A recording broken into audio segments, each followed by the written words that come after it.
음. 어,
예, 질문 있어요?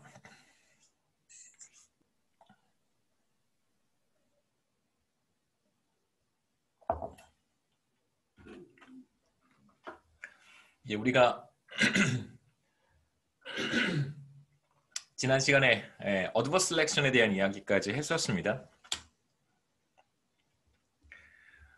역선택의 문제 봤었고요. 그 다음에 이제 역선택의 문제를 해결하는 방법, 시장에서 역선택의 문제를 해결하는 방법을 잠깐 보고 그 다음에 모럴 해저드 이야기로 넘어가죠. 감춰진 행동에 대한 이야기.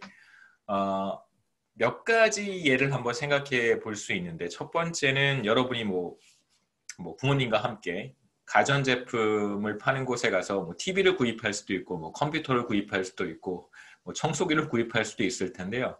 대체로 뭐 이런 우리가 잘 아는 그런 브랜드 네임을 가지고 있는 회사의 경우에는 대체로 짧게는 뭐 1년, 길게는 조금 더 2년, 3년 정도의 이제 워런티를 제공하는 회사들이 많이 있습니다. 그래서 워런티죠. 품질 보증 기간 이렇게 보통 부르기도 하는데요. 그래서 뭐 1년이면 1년, 구입 이후에 1년 혹은 뭐 2년 그 사이에 제품에 문제가 생기거나 뭐 하자가 생긴다면 그렇다면 이제 무상으로 수리도 해주고요. 예, 저 같은 경우에 예전에 컴퓨터를 LG에서 컴퓨터를 한번 산 적이 있는데 꽤 오래전 이야기입니다. 1년 안에 3번인가 4번 수리를 받았어요. 그 제품 자체가 문제가 있었던 거예요. 그랬더니 나중에 이제 새로운 컴퓨터로 바꿔주더라고요. 새로운 컴퓨터로 바꿨는데 바꾼 컴퓨터도 좀 문제가 있었어요. 예, 뭐 여하튼 워런티를 제공하는 경우가 있고 그 다음에 자동차 같은 경우에는 그 워런티 기간이 훨씬 더 길죠. 그래서 뭐 어떤 자동차 제조 회사들은 3년 정도를 제공하는 회사도 있고 그다음에 이제 어떤 회사는 5년까지도 워런티 기간을 제공하는 곳들도 있습니다. 뭐 당연히 엔진이라든가 뭐 트랜스미션 쪽에 문제가 생기면 뭐 교환을 해주 무상으로 이제 수리를 해주고요. 자동차를 새 차로 바꿔주는 건 아직 못 본 것 같아요. 이렇게 워런티를 제공하는 이유는 뭘까? 이게 바로 사실 이제 그 정보 경제학에서 이야기하는 일종의 신호 혹은 시그널링이라고 이야기를 합니다. 그래서 시그널링이라고 하는 건 뭘 의미하는 거냐면 사적 정보를 가지고 있는 어떤 거래 당사자가 자신이 가지고 있는 정보에 대해서 거래 상대방에게 확신을 주는 그러한 행위라고 할 수 있어요. 상대방에게 확신을 주는 것이죠. 상대방은 내가 어떤 정보를 가지고 있는지 모르잖아요. 네, 그렇기 때문에 어떠한 이제 확신을 갖도록 만들어 줘야 되는데 그러한 행위를 시그널이라고 합니다. 기본적으로 이제 워런티에 대한 기본적인 아이디어는 워런티는 기본적으로 상당한 비용이 수반될 수 있어요. 그러니까 하이 퀄러티 제품을 생산하는 회사의 경우에는 워런티가 사실 아무것도 아니겠죠. 굉장히 좋은 자동차, 좋은 가전제품을 만드는 회사의 경우에는 1년을 사용하든 뭐 5년을 사용하든 제품에 별다른 하자가 발생하지 않을 거예요. 그렇기 때문에 뭐 5년 워런티를 제시한다고 하더라도 회사 입장에서는 무상 수리해주는 비용이 별로 들지 않겠죠. 그래서 하이 퀄러티의 경우에 워런티는 비교적 비용이 그렇게 많이 드는 행위가 아닙니다. 품질이 좋은 제품을 생산하는 경우,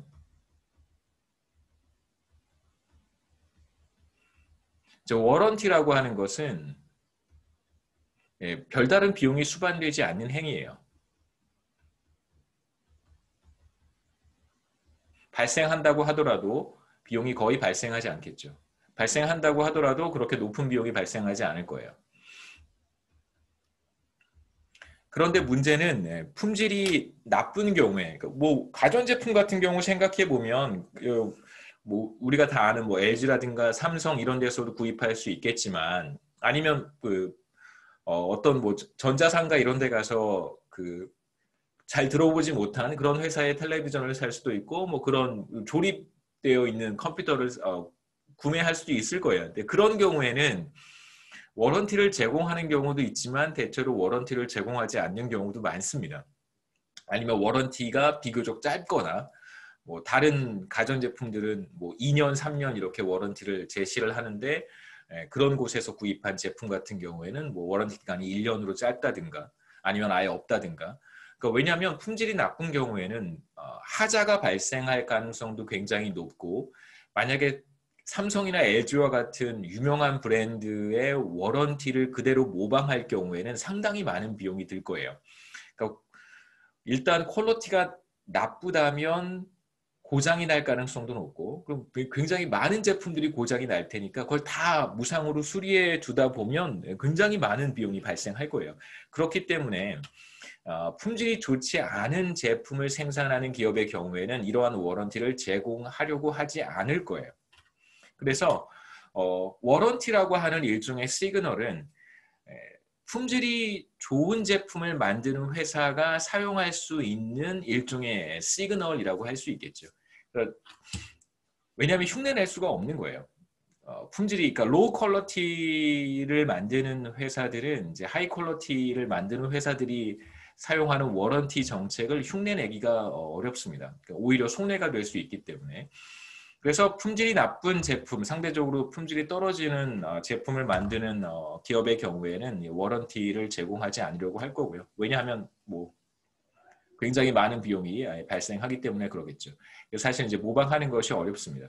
시그널링과 관련해서는 굉장히 많은 이슈들이 있어요. 뭐 여러 가지, 여러분 나중에 뭐 관련된 뭐 정보 경작이라든가 이런 관련된 분야를 수강하시면 뭐 더 재미있는 이슈들이 많고, 현실적인 뭐 그런 사례들도 굉장히 많으니까요. 그 다음에 이제 우리가 이어서 보려고 하는 정보의 비대칭 문제는 감춰진 행동으로 인해서 나타날 수 있는 이제 모럴 해저드입니다. 도덕적 해이. 감춰진 행동이죠.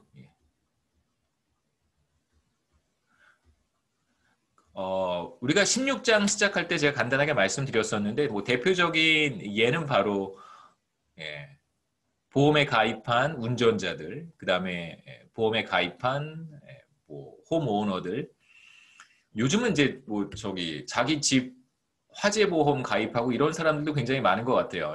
뭐 예전에는 별로 없었던 걸로 기억하는데, 요즘은 뭐 집에 불이 나거나 그러면 뭐 공동주택 같은 경우에는 뭐 일정 그 범위 내에서 이제 피해 보상을 받을 수 있는데, 뭐 그게 한계가 있다고 하더라고요. 그래서 뭐 자체적으로 보험에 가입하는 집들도 있을 텐데, 뭐 그런 경우에 보험에 가입한 사람이 예를 들면 외출할 때 뭐 가스 불 같은 거 잘 잠궜는지를 더 신경 써서 확인을 할까, 아니면 보험에 가입하지 않은 사람이 더 가입한 사람이 더 꼼꼼하게 체크를 할까? 가입하지 않은 사람이 더 꼼꼼하게 체크를 할까라고 생각해 보면 뭐 아무래도 가입한 사람이 조금 더 덜 꼼꼼하게 확인할 가능성도 있을 수 있겠죠.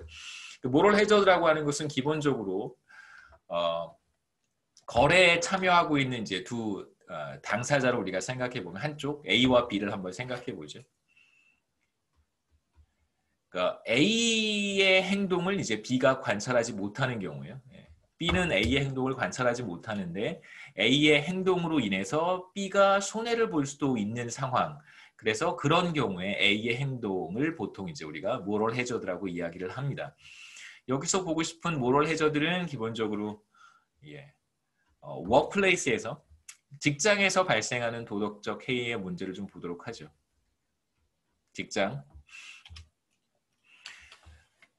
이쪽 분야도 굉장히 많아요.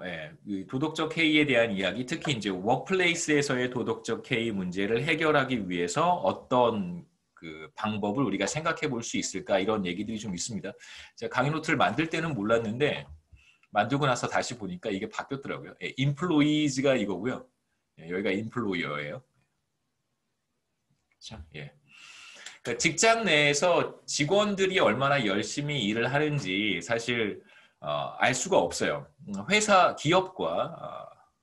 기업과 노동자, 노동자 사이의 관계를 한번 생각해 보죠.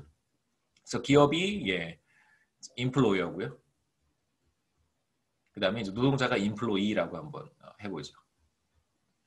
그래서 인플로이들이 얼마나 열심히 일을 하는지를 사실 기업이 모니터링할 수 없습니다. 최근에 발생했던 LH 사태 같은 경우도 비슷하다고 볼 수 있겠죠, 그렇죠? 그 경우에는 이제 기업이 집단적으로 LH라고 하는 기업이 집단적으로 모럴 해저드를 했기 때문에 사실 이제 누구를 인플로이어라고 볼 것이냐라고 한다면 인플로이어는 뭐 국민이 될 수도 있고 국가가 될 수도 있고 공공기업이니까 정부가 될 수도 있고 뭐 우리가 될 수도 있습니다. 그래서 사실은 이제 우리가 직접 모니터링을 해야 되는데 국민이 모니터링을 해야 되는데 그걸 우리가 할 수는 없잖아요. 그걸 이제 누구한테 하라고 맡겨준 거냐면 이제 정부한테 모니터링을 하라고 맡겨놓은 건데 정부도 사실은 일종의 인플로이와 같은 형태라고 할 수 있습니다. 크게 보면 사실 이제 국민이 인플로이어가 되는 것이고요. 그 다음에 이제 정부라든가 혹은 공공기관이 인플로이가 되는 것이죠. 그래서 모럴 해저드는 어느 곳에서든 어떠한 형태로든 나타날 수 있습니다. 그러니까 얼마나 열심히 일을 하는지 혹은 이제 불법적인 행위를 저지르는지 이런 것들을 사실상 기업은 관찰할 수 없단 말이에요. 인플로이어들은 관찰하기 어렵습니다. 출근을 해서 아침부터 퇴근할 때까지 뭐 인터넷 쇼핑을 한다든가 SNS를 한다든가 뭐 뭘 하는지 사실 알기 어렵잖아요. 그 다음에 특히 업무 성과를 측정하기 어려운 기업의 경우에는 근로자들이 어떤 일을 수행을 하는데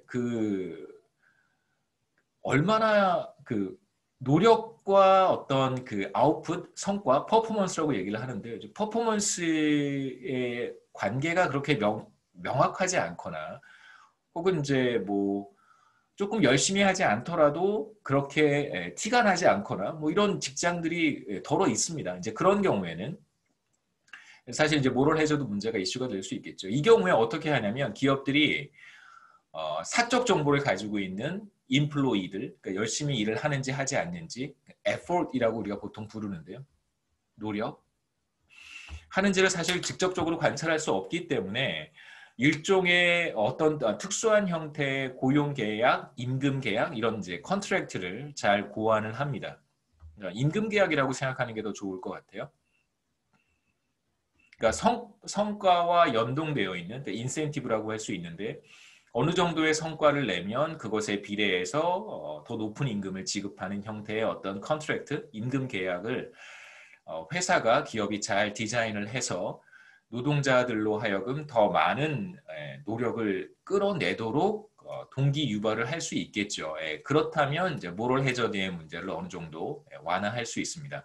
이러한 관계, 그러니까 제가 지금 말씀드렸던 것처럼 기업은 근로자들, 노동자들의 어떤 행위를 직접적으로 관찰할 수 없고 노동자들은 이제 그러한 기회를 노려서 모럴 해저드를 할 수 있는 상황에서 이러한 모럴 해저드 문제를 어느 정도 낮추기 위해 기업과 노동자 사이에 어떤 임금 계약을 체결할 수 있단 말이에요. 그러한 관계를 우리가 보통 Principal Agent Relationship이라고 이야기합니다.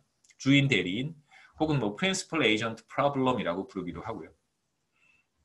그래서 Principal은 기본적으로 기업을 가리키는 표현이에요. 그러니까 뭐 다양한 상황에서 우리가 Principal Agent 관계를 정의할 수 있는데 말씀드렸듯이 국민과 정부, 국민이 이 경우에는 프린시플이고요.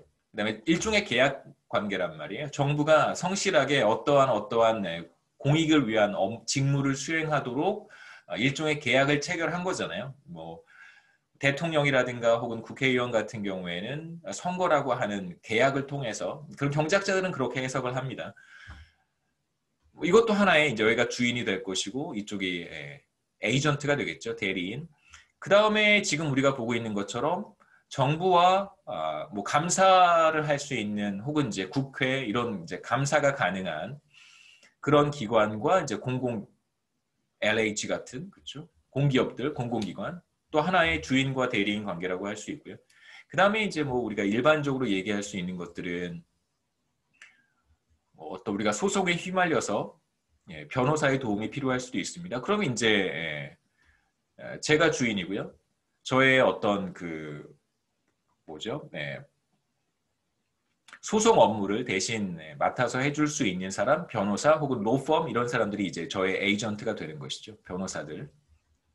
지금 우리가 보고 있는 것처럼 기업과 노동자들 이렇게 우리가 주인과 대리인 관계를 생각해 볼 수 있습니다. 뭐 이제 저 같은 경우에도 그렇게 얘기할 수 있겠죠.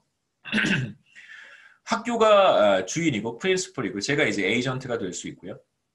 그 다음에 여러분 같은 경우에 뭐 아르바이트를 한다고 하면 뭐 아르바이트 사장님이 여러분의 프린시펄이 되는 것이고 여러분이 이제 에이전트가 되는 것입니다. 이런 관계를 이제 우리가 생각해 볼 수 있고요.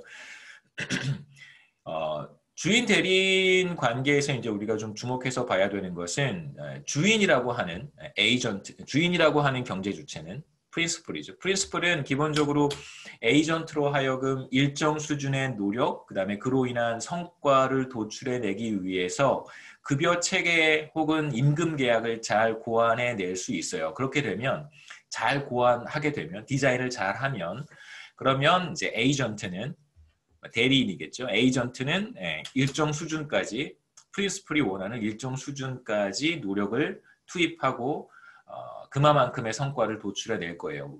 왜냐하면 에이전트 입장에서도 그렇게 하는 것이 자신에게 최선이기 때문에 더 높은 임금을 받을 수 있잖아요. 물론 더 많이 노력해서 더 높은 성과를 얻는 과정에서 피곤하죠. 더 열심히 일을 해야 되니까 상대적으로 많은 비용을 들여서 그러한 행위를 해야 되지만 그로부터 얻을 수 있는 더 높은 임금이 있기 때문에 그런 행동을 취할 것이고 그 결과 프린시플도 더 높은 이윤을 얻을 수 있게 됩니다. 그거 이제 관계를 보여주는 것이 바로 주인 대리인 관계고요. 뭐 다양한 사례들이 현실에 존재하는데 뭐 여러분 다음에 다양한 뭐 노동경제학이라든가 이쪽 필드는 노동경제학이라든가 혹은 제가 강의하는 과목입니다만 그다음에 인적자원관리 뭐 이런 과목들을 통해서 뭐 이런 좀 더 깊은 내용들을 볼 수 있을 거라고 생각해요. 그 다음에 이제 시장에서 모럴 해저드의 문제를 어떻게 해결하는가 간단한 예를 말씀드릴 텐데 대표적인 사례가 바로 efficiency wage입니다. 효율 임금이라고 하는 거예요. 최근에 이제 많은 사례들이 언론을 통해서 소개가 되는데 예를 들면 뭐 프로그래머들에 대한 처우를 개선하겠다. 뭐 네이버라든가 뭐 몇몇 넥슨이라든가 뭐 게임 회사들도 거기에 속해 있고요. 그다음에 이제 IT 기업들도 많이 포함이 되어 있습니다. 그래서 이제 직원들의 급여를 많이 높여주겠다. 뭐 이런 얘기도 하고 그다음에 뭐 전반적인 급여 수준이 몇 천만 원 이상 되도록 하겠다. 이런 이야기들을 여러분 미디어를 통해서 보셨을 거라고 생각이 되는데요. 저 같은 사람 입장에서 보면 기업이 어떤 정책을 하려는 것일까 여러 가지 전략이 분명히 숨어 있습니다. 단순히 뭐 상생관계 이런 건 그냥 되게 정치적인 용어고요. 기업도 더 높은 임금을 지급할 때는 지금 제가 프린시플 에이전트에 대한 이야기를 한 것처럼 그로부터 더 높은 이윤을 기대할 수 있기 때문에 그런 것이고 혹은 더 높은 임금을 제시함으로써 오히려 비용을 절감할 수도 있을 거예요. 더 높은 임금을 지급하게 되면 인건비가 많아질 테니까 기업 입장에서 비용이 높아질 수도 있겠지만 또 다른 측면에서 비용을 절감할 수 있는 인센티브도 분명히 작동합니다. 제가 봤을 때는 우리가 지금 보려고 하는 efficiency wage와 상당 부분 적용이 될 수 있는 부분이 상당 부분 있다고 말씀을 드리고 싶어요. 우선 프린시플 에이전트 관계에서는 기본적으로 도덕적 해이의 문제를 최소화하는 것이 중요합니다. 그러니까 노력과 그로 인한 성과에 적절하게 보상을 주지 않으면, 그러니까 보상하지 않으면 사람들이 열심히 일하려고 하지 않고 성과를 내려고 하지 않을 거예요. 그렇기 때문에 임금 계약이라고 하는 이제 컨트랙트를 잘 디자인을 해서 사람들로 하여금 열심히 일을 하고 성과를 내게 만들어야 된단 말이에요.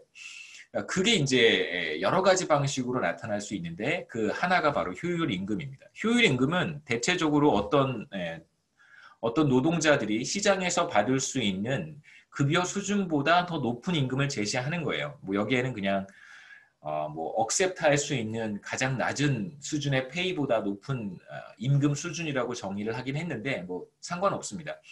이 사람이 어떤 기업에서 예를 들면 삼성전자에서 받을 수 있는 급여, 삼성전자가 아니라 다른 곳에 가면 받을 수 있는 급여가 있을 거 아니겠어요, 그렇죠?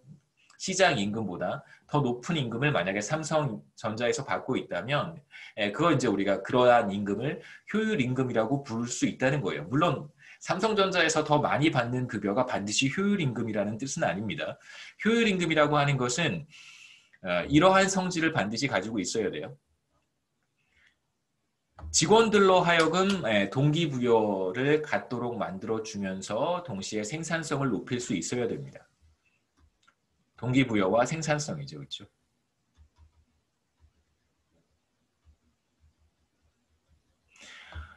efficiency wage, 그러니까 효율 임금이라고 하는 것이 어떤 식으로 작동하는가? 예를 들어서 제가 지금 이 직장에서 밖에서 받을 수 있는 임금보다, 이걸 보통 이제 outside option이라고 얘기를 하는데요. 외부 대안. 아웃사이드 옵션은 기본적으로 경쟁적인 환경에서 제가 받을 수 있는 그런 급여 수준이라고 생각할 수 있겠죠. 제가 이곳에서 다른 곳에서 받을 수 있는 급여 임금보다 조금 더 높은 임금을 받고 있습니다. 그럼 이제 그로 인해서 제가 동기부여도 되고 생산성도 높아질 수 있어요.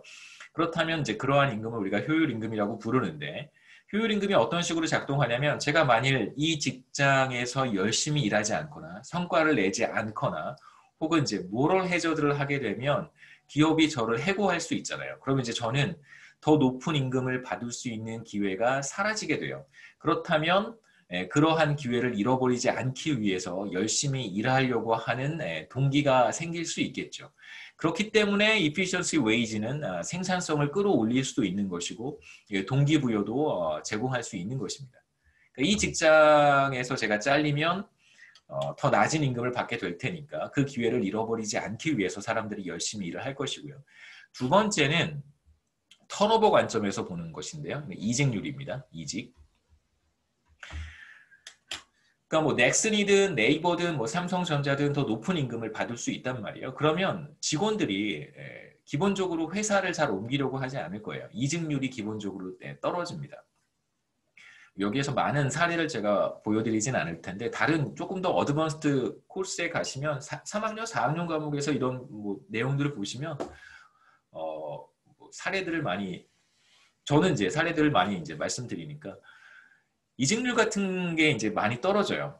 당연히 더 높은 급여를 받고 일을 할 수 있으니까 이직률이 떨어지겠죠. 이직률이 떨어지면 기업 입장에서 뭐가 좋냐면 아무래도 이직률이 높을 때보다 그러니까 턴오버 레이트가 높을 때보다 턴오버 레이트가 낮을 때 기업 입장에서는 더 좋습니다. 왜냐하면 새로 또 직원을 채용을 하는 과정에서 상당한 비용이 발생하고요.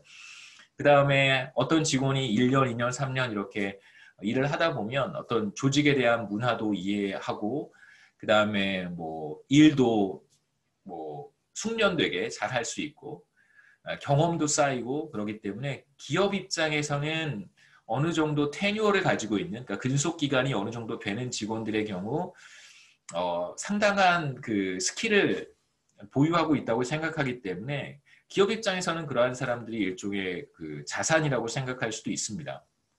그래서 턴오버 레이트가 떨어지면 기업 입장에서는 여러 가지 측면에서 비용을 절감할 수 있는 긍정적인 측면이 있는 것이죠. 세 번째는 그냥 한번 참고하시고요.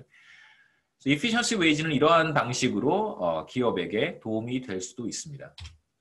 대체로 도움이 되죠. 그렇죠? 그렇기 때문에 더 높은 임금을 지급하는 것이고요. 마지막으로 교과서에 이제 헨리 포드에 대한 사례가 간단하게 소개가 돼서 제가 그냥 정리를 했습니다. 인적자원관리라고 하는 과목에서 제가 학생들한테 소개했던 내용인데 2페이지밖에 안 되니까 가지고 왔어요. 헨리 포드가 1913년에 그 굉장히 유명한 사건이잖아요. 자동차 대량 생산, 포드 자동차 회사입니다. 대량 생산이 가능하도록 어셈블리 라인을 도입하게 돼요. 그래서 당시에 그 라인 생산 라인에서 일하는 생산직 근로자들이겠죠. 라인 워커 숫자가 이제 14,000명. 여기 이제 디트로이트입니다. 미시건, 지금 미시건주에 있는 디트로이트 지역이고요. 당시 이제 1년에 24만 8천 대 정도를 생산할 수 있었다고 해요. 어마어마한 규모죠. 그렇죠? 자동차의 대량 생산을 가능하게 했던 그 전까지는 1913년 전까지는 그 장인, 일종의 이제 장인이라고 할 수 있겠죠. 소수 몇 명이, 한 서너 명이 한 자동차에 달라붙어서 굉장히 이렇게 지금으로 하면 되게 럭셔리한 거죠. 핸드메이드 방식으로 자동차를 만들었다고 해요. 사실 이제 어떤 자동차 회사에서 1년 동안 생산할 수 있는 자동차의 개수가 그렇게 많지는 않았겠죠. 하지만 헨리 포드가 도입한 이 어셈블리 라인 프로덕션으로 인해서 뭐 대량 생산이 가능해졌고요.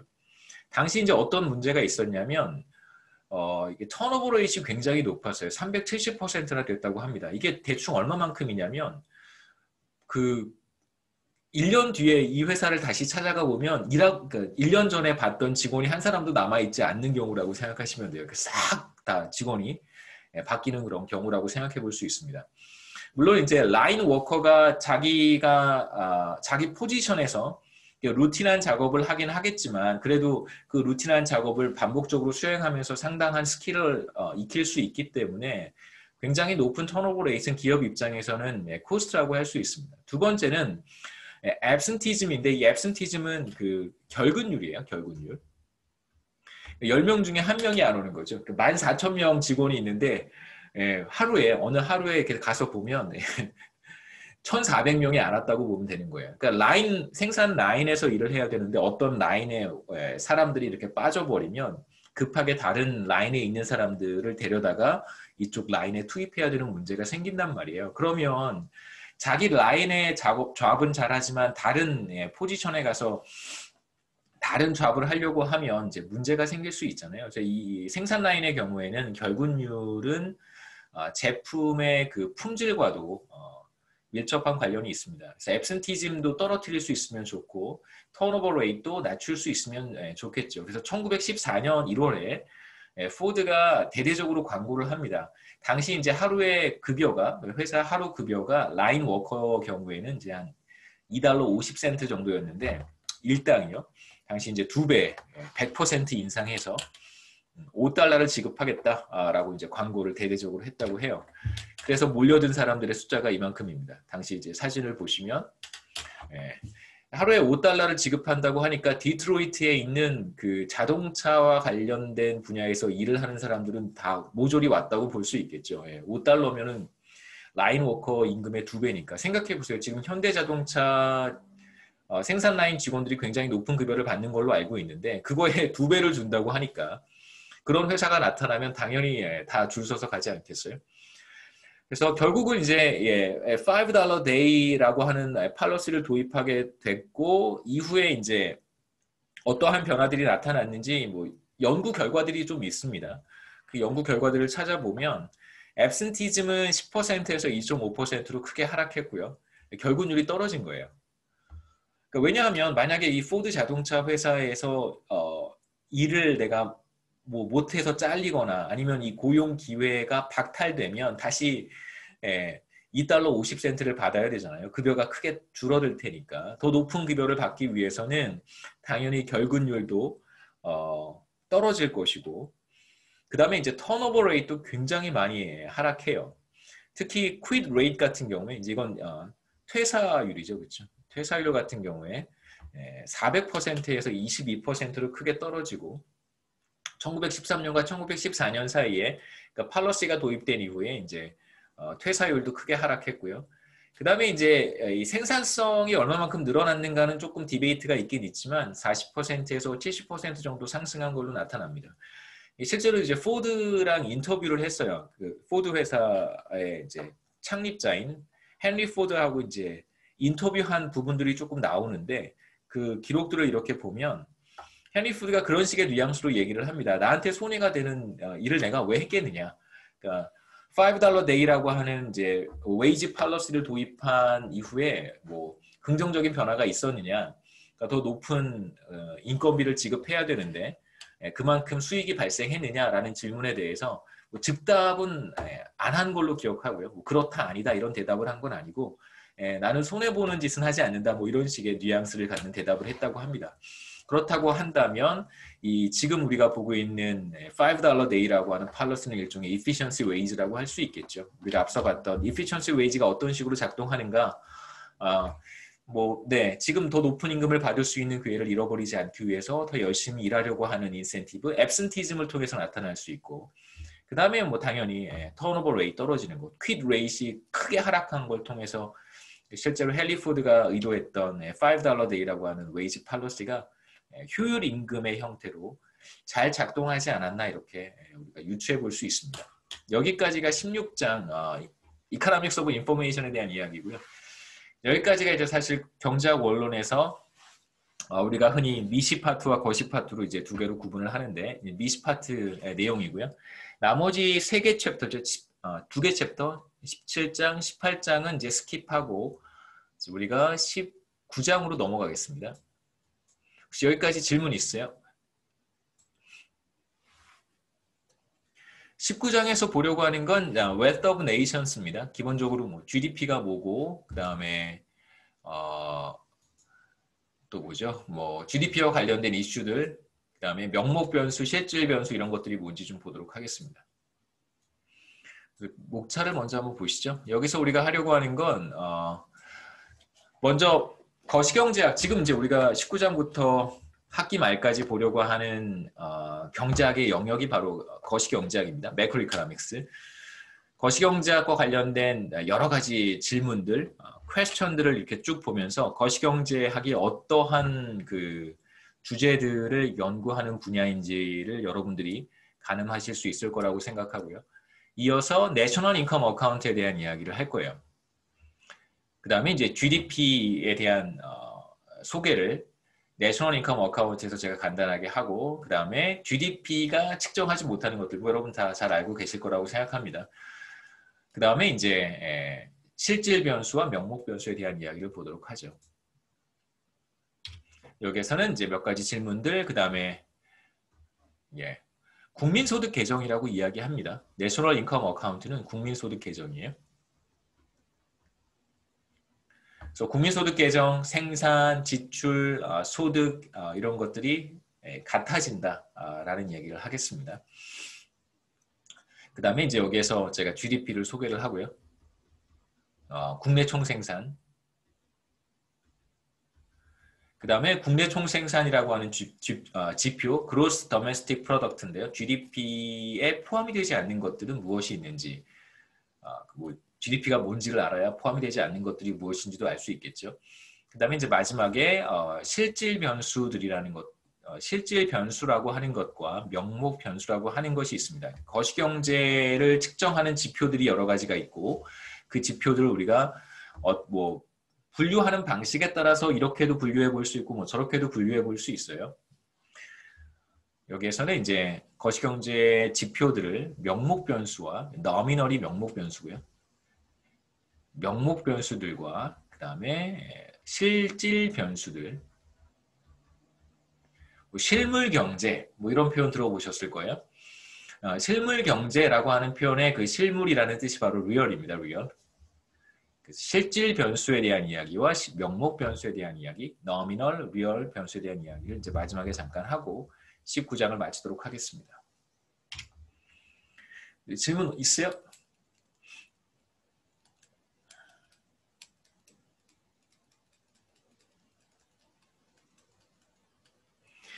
예, 매크로이코노믹스는 거시경제학은 이제 전반적인 한 국가의 전반적인 경제 활동에 관한 학문이라고 할 수 있어요.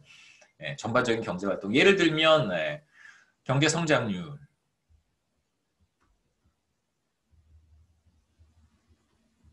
그 다음에 뭐 물가 상승률이죠, 그렇죠? 인플레이션.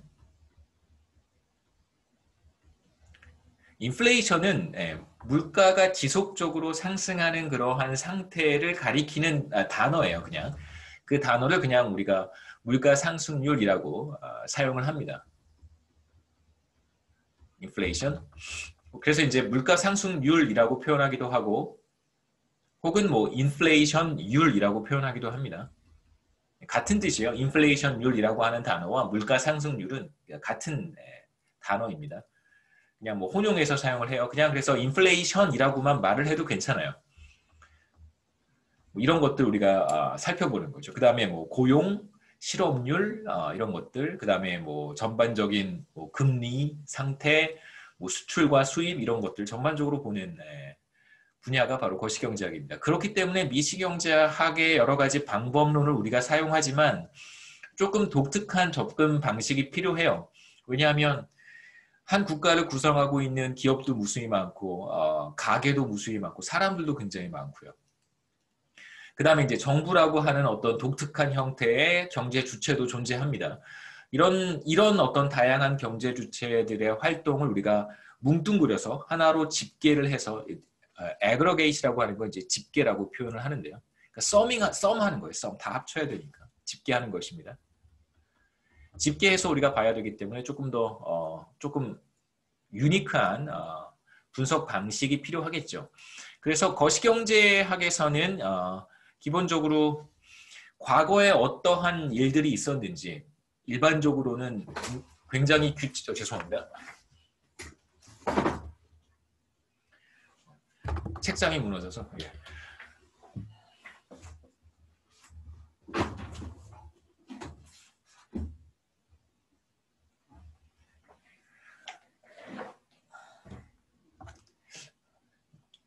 목소리로도 책장이 무너질 수 있는 거군요. 예.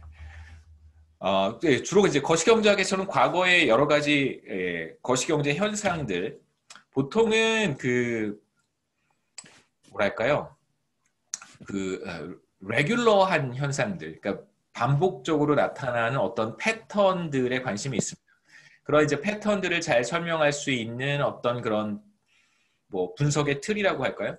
우리는 모형이라고 부르는데 모형을 만들고요. 기본적으로 과거를 잘 설명할 수 있는 현재를 포함해서 그 다음에 이제 미래에 어떤 일이 발생할지를 예측하는 이제 전망 작업도 수행을 하죠. 그래서 기본적으로는 과거를 설명하고요.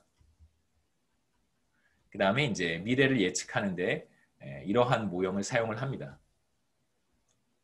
그래서 이제 전망을 하는 것이죠. 거시경제학자들이 하는 주된 업무 중에 하나가 바로 경제 전망이라고 할 수 있습니다. 대부분 잘 안 맞죠, 그렇죠? 전망은 잘 안 맞습니다. 뭐 맞힐 수 있으면 좋은데 그렇게 쉽지는 않죠. 그 다음에 이제 이런 작업뿐만이 아니라 전 세계에 나타나는 어떤 뭐 소득 격차, 왜 어떤 국가는 소득 수준이 높고 어떤 국가는 소득 수준이 낮은가, 그 다음에 이러한 소득 격차를 줄이기 위해서, 다시 말하면 소득 수준이 낮은 국가가 지속적으로 높은 소득 수준을 달성하기 위해서는 어떠한 정책이 필요할까, 이런 얘기들도 이제 거시경제학의 중요한 이슈 가운데 하나입니다. 그래서 소득 측면에서 본다면 과연 1인당 소득 수준이라고 하는 것이 무엇인가? 인컴 퍼 캐피라는 1인당 소득 수준이고요. 1인당 소득.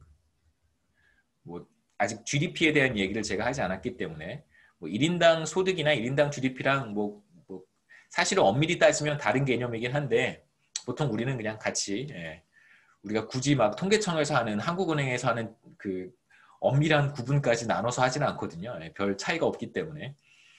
1인당 소득이라고 하는 것이 무엇인지, 그 다음에 국가 간의 예, 1인당 소득 격차를 우리가 어떻게 측정할 수 있는지, 혹은 한 국가 내에서도 1인당 소득이 계속해서 변하지 않겠어요? 지금으로부터 30년 전에 대한민국 어떤 평균적인 국민의 1인당 소득과 그거보다 더 먼 과거 60년 전에 대한민국 평균적인 국민의 1인당 소득 수준은 굉장히 달랐을 거예요. 예.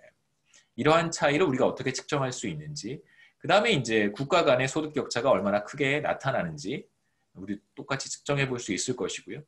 그 다음에 이제 뭐 때문에 이러한 소득 격차가 발생하는 것인지, 그리고 이러한 소득 격차가 앞으로도 계속 지속될 것인지, 아니면 이 소득 격차가 줄어들 수 있는지, 이런 얘기들을 이제 또 해볼 수 있겠죠. 거시경작에서. 우리는 자세히 보진 않겠습니다. 그 다음에 이제 1인당 소득이라고 하는 것은 뭐 한 국가의 평균적인 국민의 소득이라고 할 수 있고요.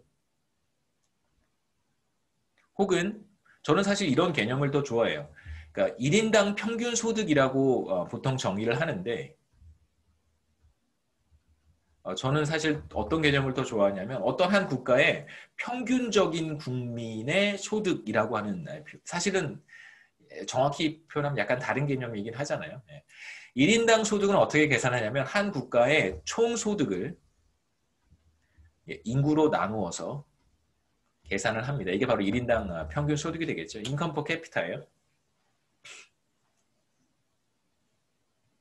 그래서 평균 소득, 1인당 평균 소득이라는 개념입니다. 계속해서 이제 몇 가지 질문을 조금 더 보죠. 경제 성장과 관련해서 생각해 볼 수 있는 질문들입니다. 경제 성장이라고 하는 것은 제가 여기서 정의는 하지 않았지만 1인당 소득 수준이 지속적으로 상승하는 현상을 가리키는 단어예요. 그래서 economic growth라고 얘기하는데, economic growth는 1인당 소득 수준이 상승하는, 지속적으로 상승하는 하는 것을 가리키는 뜻이죠. 그렇죠? 중국이 지난 한 30년 동안 미국을 굉장히 빠른 속도로 따라잡았습니다. 그래서 예를 들어서 미국이 시속 20km로 달리고 있었다면, 뭐 시속 30km로 달리고 있었다면, 사실 중국은 뭐 시속 120km로 지난 30년 동안 달려왔던 거죠. 그래서 두 국가의 그 차이가 굉장히 심했었는데, 이제 중국이 굉장히 빠른 속도로 이렇게 추격했기 때문에 이 두 국가 사이에 이제 사실상 경제 규모는 1인당 소득 수준의 차이는 아직도 좀 현격히 나요. 왜냐하면 인구 규모 자체가 굉장히 중국이 인구가 많은 국가이기 때문에. 미국은 한 3억 조금 넘는데요. 중국은 뭐 여러분 다 아시잖아요. 인구가 한 4배 정도 되니까. 근데 경제 규모는 이제 그 통계에 따라서 조금씩 다르긴 한데요. 뭐 추월했다고 하는 통계도 굉장히 많죠. 중국의 경제 규모가, 전반적인 사이즈가. 그래서 우리의 관심사는 과연 앞으로 중국이 1인당 소득 수준에서는 아직 중국이 한국보다도 1인당 소득 수준은 중국이 더 낮아요. 1인당 소득 수준은. 이제 앞으로 미국을 따라잡을 수 있을까? someday 미국을 추월하는 일도 벌어지지 않을까? 이런 질문들을 우리가 한번 해볼 수 있고요. 그 다음에 중국과 같은 국가들도 물론 있지만 아프리카 대륙에 가보면 소득 수준이 비교적 낮은 국가들도 많이 있습니다. 예를 들면 뭐 짐바브웨라든가 뭐 남수단, 그 다음에 뭐 DR 콩고 민주공화국, 이런 국가들이 이제 대표적으로 1인당 소득 수준이 매우 낮은 국가인데요.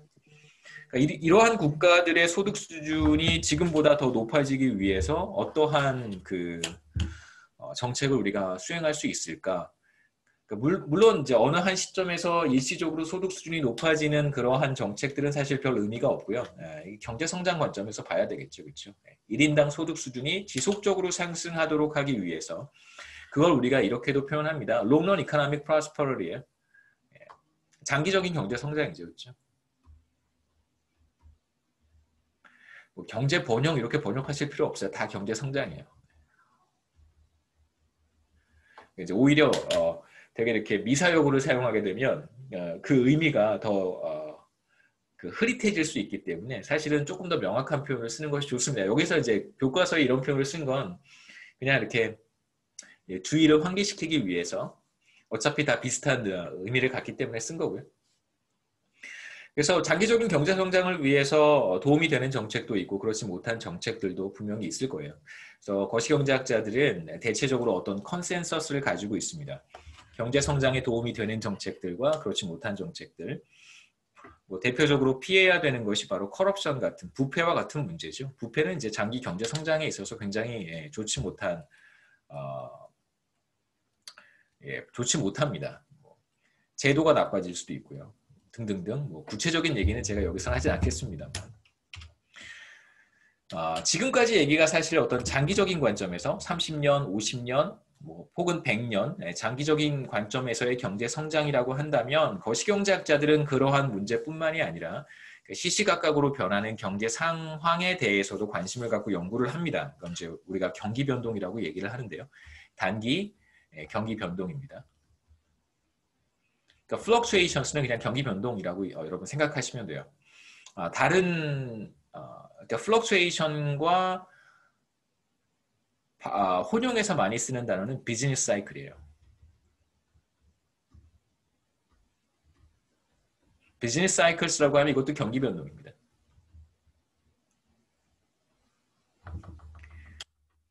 비즈니스를 경기 변동이라고 번역하셔야 돼요.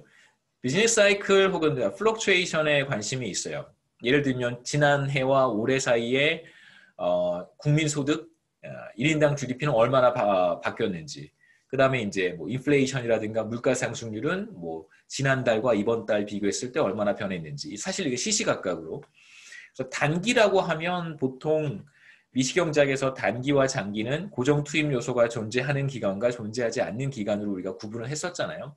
거시경제학에서의 장기와 단기의 구분은 물론 그런 구분을 사용할 수도 있는데 보통 그렇게 구분하지 않고 실제로 일정 기간 어떤 스페시픽한 타임 호라이즌을 우리는 생각을 합니다. 그래서 단기는 보통 한 2년에서 3년 정도, 길게는 5년까지 이 정도 기간이 단기예요. 그래서 분기로, 쿼러로 따져보면 한 10분기에서 20분기에 해당하는 기간이라고 생각하시면 됩니다. 그래서 2년에서 한 5년 정도의 기간이 거시경제학자들이 이야기하는 단기라고 생각하시면 돼요. 보통 5년 정도는 중기라고 보는 사람들도 있어요. 미디엄 런이라고 해서 중기라고 보기도 하는데 뭐 중기라고 그건 이제 그 몇몇 거시경제학자들의 구분 방식이고요. 구분하는 경우도 있고 구분하지 않는 경우도 있습니다. 뭐 여러분은 그냥 그런 말이 있다는 것 정도만 알아두시면 좋을 것 같고요. 경제 성장이 어떨 때는 이렇게 주춤하기도 하고 때로는 오히려 1인당 소득 수준이 하락하는 그런 때도 있겠죠. 그렇죠? 지속적으로 하락하진 않겠지만 이런 우리가 지금 겪고 있는 팬데믹 상황에서는 1인당 소득 수준이 작년에 굉장히 심했었어요. 작년 그 2분기 그렇죠? 딱 정확히 1년 전에 굉장히 우리가 혹독한 시기를 보냈었습니다.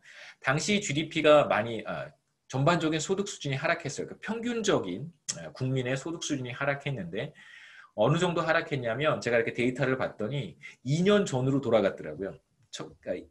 2018년 수준으로 돌아갔어요.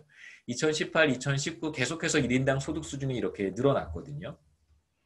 이렇게 늘어나다가 쭉 늘어나다가 2020년이 되면서 다시 이렇게 이전 수준으로 돌아갔습니다. 2020년 2분기에 그러니까 4, 5, 6월 달 세 달 동안 이제 경제 활동 규모가 2년 전으로 이렇게 회귀한 것이죠. 이렇게 소득 수준이 하락하기도 하는데요. 그래서 만일 이제 2분기 연속으로 이러한 그 경기 둔화라고 보통 우리가 표현하는데 경기 둔화 현상이 나타나면 이건 리세션이라고 불러요. 경기 침체. 그 제가 제일 그 이해하지 못하는 것 중에 하나가 그 뭐 정부도 그렇고요. 정부도 그렇고 이제 한국은행도 좀 그렇고 그다음에 이제 경제 전망을 하는 그 기관이 또 있잖아요. 뭐 KDI 같은 것도 그렇고 한국개발연구원 여러분 한번 들어보셨을 거예요. KDI, 뭐 한국은행, 뭐 기재부도 그렇습니다만 그 계속해서 경제 둔화 이런 표현을 되게 많이 써요. 다운턴이라는 표현을 씁니다. 근데 계속 다운턴이면 그건 그냥 그러니까 리세션이에요. 2분기 연속이면 그 리세션인데 이런 표현을 잘 쓰지 않아요. 되게 비겁한 거죠. 전 비겁하다고 생각합니다. 그냥 리세션이라고 부르면 돼요. 우리는 지금 리세션에 있습니다라고 얘기하면 됩니다. 근데 왜 그걸 얘기하지 않을까? 많은 생각을 해본 개인적으로 많은 생각을 해본 적이 있는데 뭐 KDI나 한국은행은 정부의 눈치를 봐야 되니까 그런 표현을 잘 쓰지는 않는다는 걸 이해는 할 수 있는데 왜 정부는 리세션이라는 표현을 쓰지 않을까 생각을 곰곰이 해본 적이 있어요. 뭐 또 얘기하면 또 그러니까 거기까지만 말씀드리겠습니다. 그 다음에 이제 리세션, 경기 침체, 리세션보다 이제 경기 침체가 조금 더 심해지면 그러면 이제 디프레션으로 가는 거죠. 다운턴, 리세션, 디프레션으로 가는 거예요. 그래서 이제 리세션 기간 동안에 나타나는 일반적인 현상은 이제 실업률이 상승하겠죠. 이제 전반적인 경제 활동이 둔화되고 실업률은 상승하고요. 실업률이란 무엇인가? 그럼 이제 실업이 무엇인가를 우리가 정의를 해야 되는데 어떤 사람이 공식적으로 실업자다, 실업 상태에 있다라는 것은 이제 세 가지 조건을 충족할 때 그렇게 이야기를 합니다. 첫 번째는 일단 일자리가 없어야 되고요. 두 번째는 지난 4주 동안 적극적으로 구직 활동을 해야 돼요. 구직 활동을 소극적으로 하면 그 사람은 실업자가 되지 않습니다. 그다음에 세 번째는 현재 잡 오퍼가 왔을 때 일을 할 수 있는 상태여야 돼요. 세 가지 조건이 충족이 되면 이제 그 사람은 우리가 공식적으로 실업자라고 정의를 합니다. 뭐 최근에 과거에는 좀 그런 일이 드물었는데 최근에는 실업급여를 수급하는 이제 경우가 많기 때문에 실업급여를 수급하기 위해서는 실업급여 자격이 어떻게 갖추어지는지는 우리 관심사가 여기서는 아니니까 제가 말씀드리진 않을 거고요. 실업급여를 수급할 수 있는 자격을 갖추었을 때 실업급여를 수급하기 위해서는 실업 상태에 있어야 돼요. 다시 말하면 현재 일자리가 없어야 되고 적극적으로 구직 활동을 해야 되고 일자리가 있을 때 일을 할 수 있는 상태여야 됩니다. 그런 사람들일 때 이제 실업급여를 수급할 수 있기 때문에 상당히 이제 밀접한 관련이 있다고 생각해 볼 수 있겠죠. 그 다음에 실업률은 어떻게 측정을 하냐면요. 경제활동 인구 가운데 실업자들의 비율이에요. 다시 말하면 경제활동 인구는 그러니까 레이버 포스는 경제활동 인구라고 부르고요. 경제활동 인구는 이제 취업자들과 실업자들, 여기서 정의한 실업자들의 합을 경제활동 인구라고 부릅니다. 그럼 이제 취업자도 아니고 실업자도 아닌 사람들은 이제 비경제활동 인구라고 부르겠죠. 실업률은 바로 이 취업자 더하기 실업자분의 실업자예요. 실업률의 정의는 취업자 플러스 실업자 분의 실업자 곱하기 100 하면 실업률을 우리가 계산할 수 있습니다. 이제 경기 침체에 대한 얘기를 조금 더 한번 해보죠. 2007년부터 2009년, 지금으로부터 한 5년, 13년, 14년 전에 글로벌 금융 위기가 있었습니다. 이제 글로벌 금융 위기라고 우리는 공식적으로 그렇게 부르는 것 같고요. 전 세계에서는 그 기간을 The Great Recession이라고 부릅니다. 더를 붙여서요. 대침체라고 번역하기도 하는데요. Great Depression 이렇게 대문자로 쓰잖아요. 고유 명사화해서 1929년 거의 지금으로부터 100년 전에 있었던 대공황. 이것도 이제 고유 명사화 되었습니다. 글로벌 금융위기. 리만 브러더스의 사태로 촉발된 글로벌 금융위기를 이제 The Great Recession이라고 부르고요. 그 Great Recession 당시에 글로벌 금융위기 당시에 이제 미국 경제의 GDP가 4.3% 정도 줄어들었고요. 그때 한국 경제도 굉장히 큰 타격을 받았습니다. 제가 여기 그림으로 준비를 했는지 모르겠는데 참 생각이 안 나서 잠시만요. 네. 여기서는 제가 그림으로 따로 준비를 하진 않았는데요. 한번 보여드릴까요? 한국 경제가 얼마나 그때 충격을 받았냐면 제가 한번 보여드릴게요. 한번 보실 필요가 있죠, 그렇죠?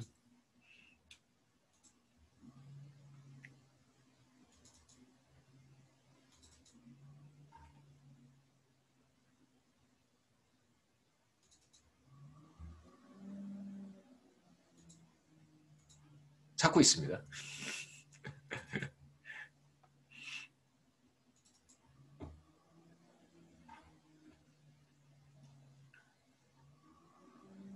네, 찾았어요.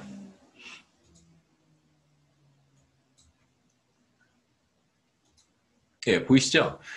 자, 이게 이제 한국의 GDP인데, 그러니까 뭐 전반적인 경제 활동 상태입니다. GDP 아직 우리가 정의를 하지 않아서 전반적인 경제 활동이 얼마만큼 줄어들었냐면, 자, 이때가 여러분이 한 번쯤 들어보셨을 법한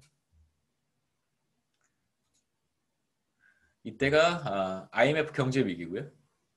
그래서 전반적인 경제 활동 상태가 이렇게 떨어졌다는 게 보이죠. 그렇죠? 붉은색은 보지 마시고 파란색만 보세요. 그 다음에 이제 Great Recession, 글로벌 금융위기 당시에 이렇게 전반적인 경제 활동 상태가 축소가 됐고 위축이 됐고 진짜 떨어진 거잖아요. 이렇게 보시면 떨어졌어요. 그 다음에 제가 말씀드렸던 것처럼 2018년 수준으로 되돌아갔던 팬데믹 시작했을 때 정확히 1년 전입니다. 이때도 상태를 볼 수 있어요. 그래서 이걸 이제 우리가 여러 가지 기법을 통해서 얼마만큼 경제 활동 상태가 변화했는가, 그러니까 이건 지금 쭉 전반적인 경제 활동 상태가 경제가 지금 성장해 가고 있는 상황까지 같이 보여주고 있는 거잖아요. 경제 성장까지. 그러면서 이제 이렇게 축소되기도 하고 위축되기도 하고 리세션도 오고 다시 회복하기도 하고 뭐 이런 과정을 보여주는 건데 전반적인 성장의 경로 같은 것들은 제거하고 얼마만큼 변화했는가 변화 정도만 우리가 찾아볼 수도 있어요. 그래서 다음 그림은 어떻게 변화했는가를 보여주는 그림입니다. 그래서 얼마만큼 변화했는가만 제가 그림으로 뽑아본 건데 보시면 여기가 말씀드렸던 IMF 경제 위기 이렇게까지 경제가 꼬꾸라진 거죠, 그렇죠? 거의 대략 보시면 이게 10%니까 0.1이 10%고 여기가 마이너스 5%니까 한 7에서 8% 정도 경제가 이렇게 확 쪼그라든 거고요. 그 다음에 글로벌 금융위기 기간이 여기입니다. 여기도 한 4%, 한국 경제도 한 4% 정도 이렇게 GDP가 이렇게 소득 수준이 쪼그라들었고요. 그 다음에 정확히 1년 전에 팬데믹 상황 시작될 때 거의 비슷하죠, 그렇죠? 예.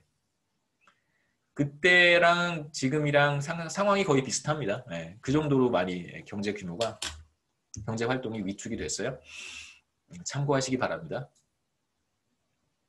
나중에 여러분 거시경제학 수업 들으시면 제가 비교적 자세히 설명해 드릴게요. 그때 되면 또 여러분의 지식 수준이 지금보다 조금 더 확장되고 또 그 이외에 여러분이 또 알고 있는 것들도 많아질 테니까 더 재미있게 보실 수 있을 거라고 생각합니다.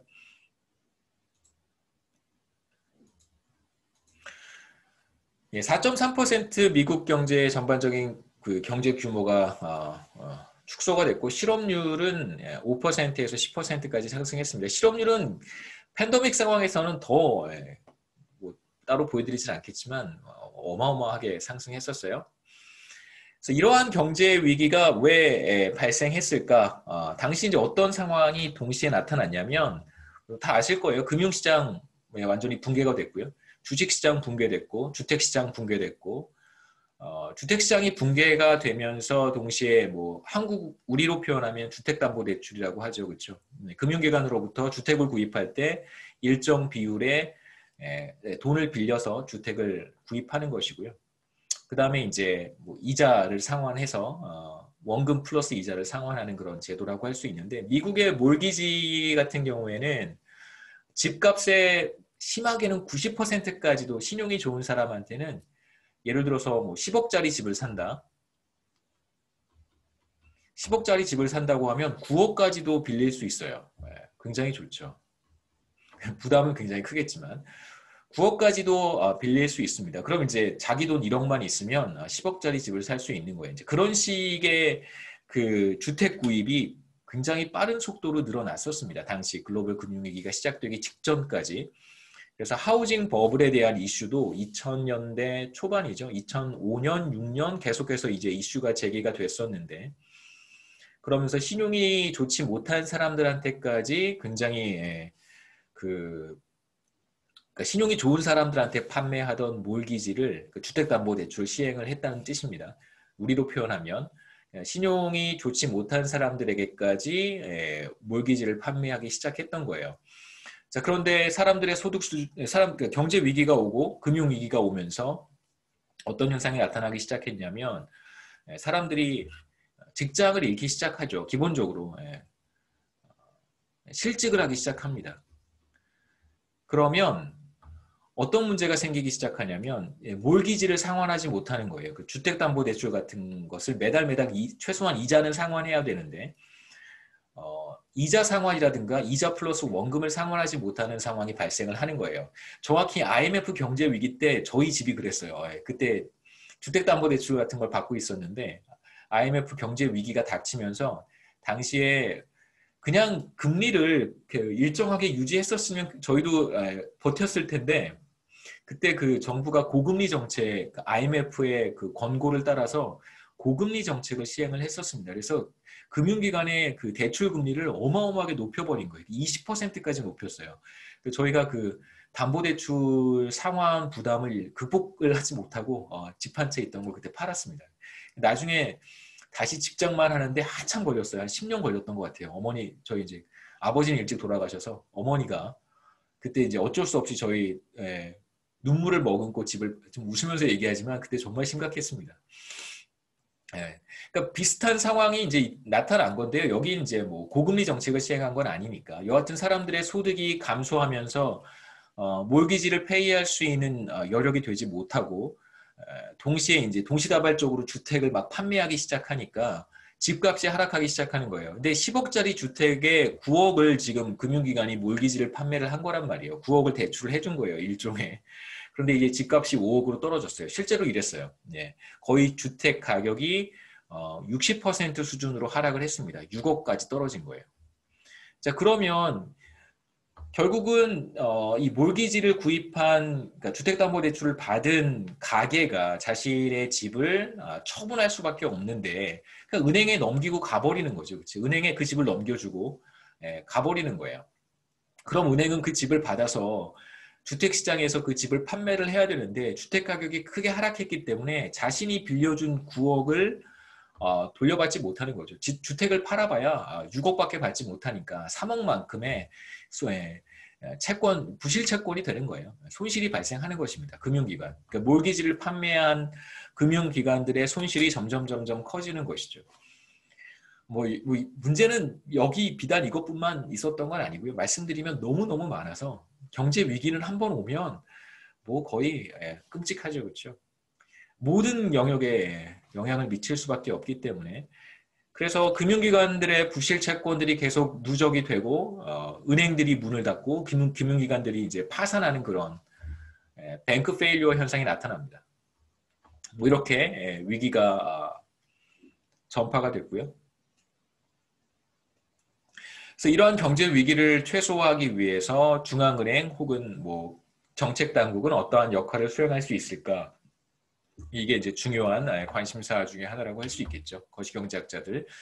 우리가 지금 여러 가지 질문들을 살펴봤는데 모든 질문들은 정말 다 중요한 것들입니다. 물론 위기 상황에 직면했을 때 똑같은 위기 상황에 다시 직면할 가능성은 별로 없고요. 왜냐하면 과거에 어떤 위기에 우리가 직면했으면 그 위기를 극복할 수 있는 여러 가지 스터디도 하고 수단을 다 마련해 놓기 때문에 보통 똑같은 위기에 또다시 당하는 경우는 많지 않은데 거시경제라고 하는 것이 뭐 그렇게 녹록하지가 않잖아요. 또 다른 위기가 오게 되어 있습니다. 전혀 다른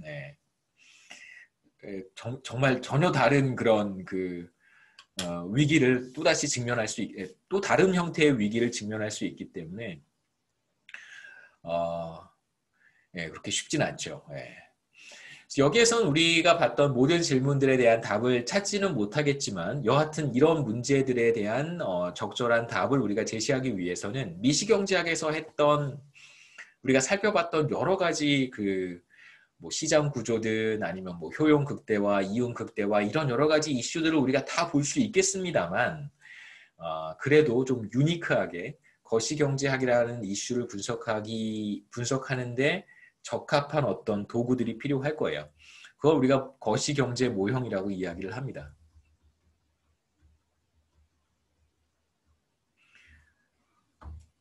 뭐 당분간 제가 거시경제 모형에 대한 설명을 하지는 않을 거고요. 거의 후반부에 가서 특히 이제 경제 성장에 대한 이야기도 제가 많이 하지는 않을 거고요. 후반부에 가서 거시경제 모형이 이제 이런 것이다라고 제가 설명을 해드릴 거예요.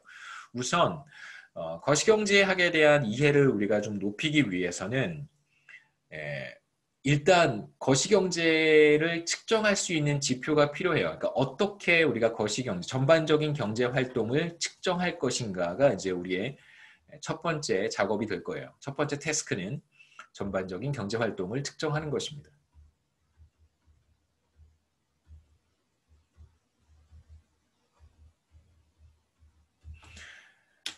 실제로 한국의 인구가 5천만 명이에요. 5천만 명의 경제 활동을 어떻게 하나의 어떤 변수로 표현할 수 있을까? 하나의 어떤 값으로 표현할 수 있을까? 이게 사실은 daunting한 조합이죠.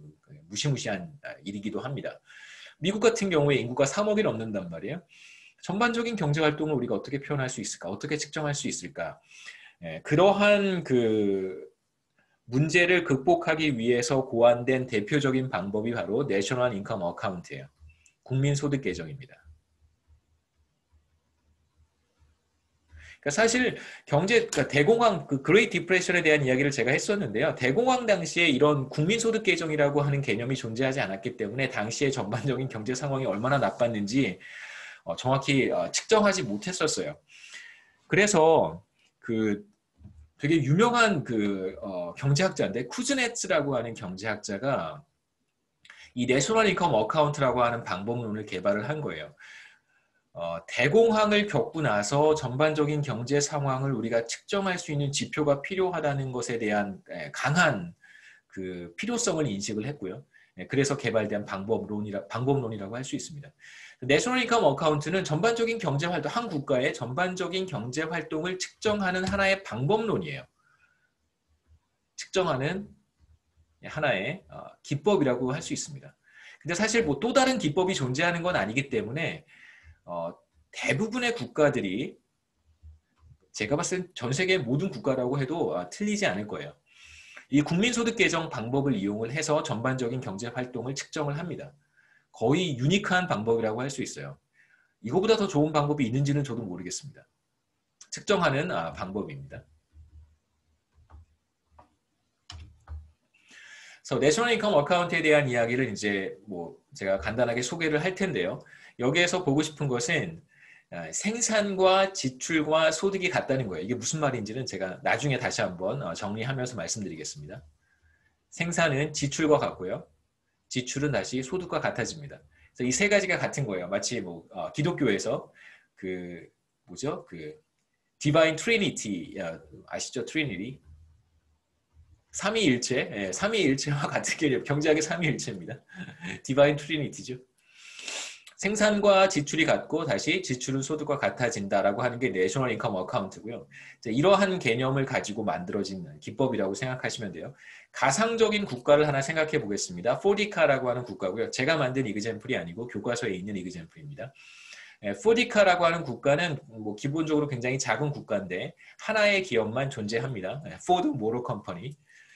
그 다음에 이제 인구는 20만 명이고요. 한 해에 모두 500만 대의 자동차를 생산하고 한 해에 그 다음에 인구는 20만 명이고 20만 명이 모두 포드 모터 컴퍼니에 가서 일을 합니다. 다 포드라고 하는 자동차 회사의 직원으로 고용이 되어 있고 그 다음에 이제 20만 명 모두 골고루 뭐 누가 더 많이 갖고 있는지는 잘 모르겠습니다만 뭐 이 포드의 주식을 보유하고 있어요. 지분을 보유하고 있다는 뜻입니다. 그래서 포드의 주인은 누구냐? 당연히 주식을 가지고 있는 사람이 주인이죠. 그렇죠? 20만 명은 포드에 가서 일을 하고 다시 말하면 노동 서비스를 제공하는 것이고요. 그 다음에 이제 포드의 지분을 가지고 있습니다.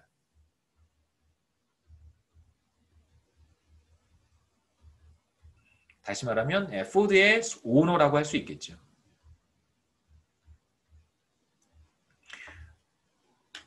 뭐 지금은 돌아가셨지만 스티브 잡스라든가 아니면 빌 게이츠, 살아있는 빌 게이츠나 워렌 버핏 이런 사람들이 상당히 많은 주식을 보유하고 있잖아요. 그러니까 그 사람들은 동시에 그 자신의 노동 서비스를 제공하는 사람이면서 시리즌이면서 동시에 회사의 주식을 보유하고 있기 때문에 오너이기도 해요. 마찬가지입니다. 뭐 삼성전자 부회장 이재용 같은 경우도 삼성에 가서 부회장의 직위로서 일을 할 때는 자신이 노동 서비스를 제공하는 거잖아요. 그렇죠? 네, 그 다음에 동시에 자신도 상당히 많은 지분을 가지고 있기 때문에 예, 오너이기도 해요. 삼성전자의 어떤 직원도 만약 삼성전자의 주식을 가지고 있으면 저는 삼성전자의 주식이 없습니다만 삼성전자의 주식을 가지고 있으면 그러면 이제 그 사람은 동시에 삼성전자의 소유 아주 뭐 극히 일부겠죠. 그렇죠? 주식을 많이 가지고 있지 않다면 지분이 일부 있는 것이고 동시에 이제 그 사람은 삼성전자의 노동 서비스를 제공하는 사람이라고 우리가 생각할 수 있습니다. 여러분도 만약에 어떤 회사의 주식을 가지고 있다면 그 회사의 지분을 가지고 있는 거예요. 오너이기도 합니다. 물론 그 국가의 어떤 민주주의 개념과는 다르게 여러분이 주식을 가지고 있으면 여러분이 지분만큼 투표권을 행사할 수 있겠죠. 그렇죠? 뭐 지분이 만약에 2%면 여러분의 투표는 이제 2%만큼 투표의 지분은 2%만큼 되는 것이죠. 그렇죠? 네, 그게 자본주의입니다. 네. 저도 이렇게 어느 그 회사의 그 기업의 주식을 가지고 있는데 뭐 가끔 이제 배당도 받고 그래요. 몇만 원 정도 배당도 받고 그래요. 이제 뭐 주주총회 한다고 오라 그러는데 창피해서 못 가겠더라고요. 몇 장 되지도 않는데 그거 갖고 또 가기도 그렇고 그래서 가지 않습니다. 창피한 것까지는 아니지만 뭐 가서 뭐 하겠어요, 그렇죠? 예, 뭐 주식도 몇 개 없는데. 여기에서 이제 우리가 포디카 경제를 그 세 가지 측면에서 측정을 해보려고 해요. 자, 포디카는 자동차만을 생산하는 그러한 국가입니다. 생산 측면에서 포디카의 경제 규모를 한번 측정해보고 그 다음에 지출 측면에서 한번 측정해보고 소득 측면에서 측정을 해볼 거예요. 생산 측면, 지출 측면, 그 다음에 소득 측면입니다. 여기에서 한 가지 제가 가정하는 것은 생산된 자동차 중에 그러니까 지금 500만 대의 자동차가 생산이 되는데 그 중에 일부는 누군가 여기 20만 명 국민들 중에 누군가가 그 차를 구입할 거고요. 그 다음에 이제 포디카에는 뭐 다른 국가에서 포디카에서 생산된 자동차를 구입할 수도 있을 거예요. 이제 그러한 시나리오도 여러분 생각하시고 그 다음에 이제 20만 명의 사람들이 모두 포드 모터 컴퍼니에서 일을 하니까 이 사람들은 일정한 소득을 받겠죠. 그렇죠? 노동소득이 발생할 것이고 그 다음에 주식도 보유하고 있으니까 발생한 포드 모터 컴퍼니가 얻은 이윤 중에서 뭐 일부 혹은 전부를 이제 배당의 형태로 주주들에게 배당금의 형태로 배분을 할 거예요. 그런 상황을 여러분 생각하셔야 됩니다. 자, 첫 번째 우리가 생산 측면에서 포디카 경제 규모를 한번 측정해 보려고 하는데요. 우선 생산 측면에서는 생산된 재화 혹은 서비스의 시장 가치를 우리가 더하면 됩니다. 그게 바로 생산 측면에서의 한 국가 경제의 규모를 측정하는 방법이에요. 그래서 Total Market Value of Annual Production입니다. 여기서 뭐 생산된 것이 재화일 수도 있고 서비스일 수도, 굿즈 앤 서비스니까요. 굿즈 앤 서비스의 시장 가치를 우리가 측정해야 되는데 포디카의 경우에는 자동차만 생산하니까 자동차 생산량 곱하기 한 해 동안 생산량 곱하기 자동차의 시장 가격을 곱하면 되겠죠. 자동차의 시장 가격이 한 대에 3만 달러라고 가정을 해보겠습니다. 그러면 이제 5 밀리언 자동차가 생산이 됐고요. 한 대에 3만 달러니까 이 둘을 곱하면 150 빌리언 달러가 될 거예요. 바로 이게 생산 측면에서 우리가 측정한 포디카 경제 규모라고 할 수 있습니다. 바로 이게 GDP예요. Gross Domestic Product, 국내 총생산입니다.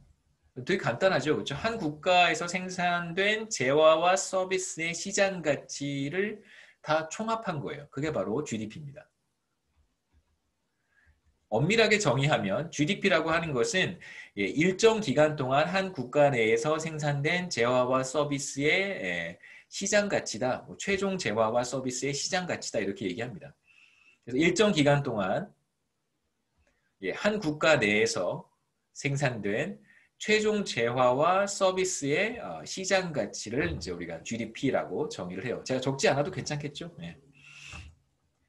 뭐 이 각 단어가 의미가 있어요. 뭐 일정 기간이라고 하는 것도 의미가 있고 그 다음에 한 국가 내에서 이것도 의미가 있어요. 그러니까 한 국가 내에서라는 의미는 외국인이 국내에 와서 생산 활동을 하면 그 사람의 컨트리뷰션이 GDP에 들어간다는 뜻입니다. 하지만 대한민국 국민이 다른 나라에 가서 생산 활동을 해요. 그러면 이제 그 사람의 컨트리뷰션은 한국 GDP에 포함이 되지 않는다. 뭐 이런 이제 의미가 담겨 있는 거고요. 그다음에 최종 재화와 서비스의 시장 가치라고 했을 때 최종 재화 최종 재화라고 하면 여러분 뭐 스마트폰 같은 거 이렇게 뜯어 보시면 거기에는 배터리도 들어가 있고 반도체도 있고 뭐 그다음에 뭐 여러 가지 CPU도 들어있고 되게 많은 부품들이 들어있잖아요. 그런데 그 부품들을 카운트하지 않고 그냥 스마트폰이라고 하는 파이널 굿 그거 하나만 이제 우리가 카운트하겠다는 것입니다. 그 안에 여러 가지 중간재들이 들어가 있을 것이고 뭐 이런 것들을 이제 보지 않겠다는 것이죠. 뭐 그런 의미들이 다 들어있는데 뭐 편의상 그 정도까지만 말씀을 드리고요. 두 번째 지출 측면에서의 GDP, 지출 측면에서의 경제 규모를 측정하는 것입니다. 시간이 애매해서 여기까지 하면 좋을 것 같고요. 우선 이제 요 하나만 더 말씀을 드릴게요. 우리가 생산 측면에서의 경제 규모를 측정을 했고 GDP라고 하는 개념을 제가 설명을 했습니다. 이렇게 측정한 GDP를 우리가 생산 측면에서의 GDP라고 이야기를 해요. 이렇게 생산 측면에서의 GDP입니다.